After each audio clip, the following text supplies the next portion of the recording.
জানেন তো, আজ প্রথম চিকেন দিয়ে স্যালাড বানালাম। সেই রেসিপিটাই আপনাদের সাথে শেয়ার করব।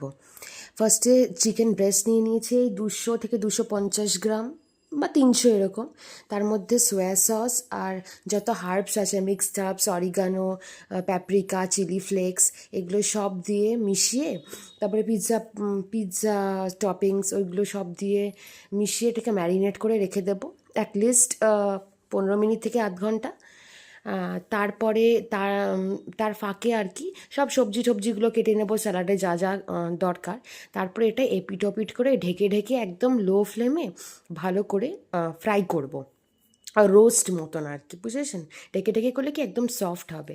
তো একটা তারপর তার মাঝখানে কি মানে হয়ে যাওয়ার পরে একটা পাত্রে কিছুটা টক দই, গোলমরিচ, পরিমাণ মতো নুন আর অল্প জল দিয়ে ভালো করে ওটাকে ফেটিয়ে রাখবো।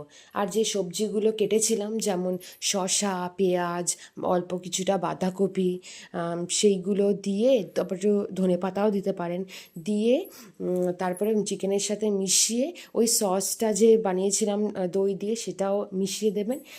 হ্যাঁ, টমেটো কুচিও দিয়েছিলাম। মানে আপনাদের যা যা ইচ্ছে সব দিতে পারেন। আর এই হয়ে গেছে চিকেন স্যালাড তৈরি। কেমন হলো জানাবেন।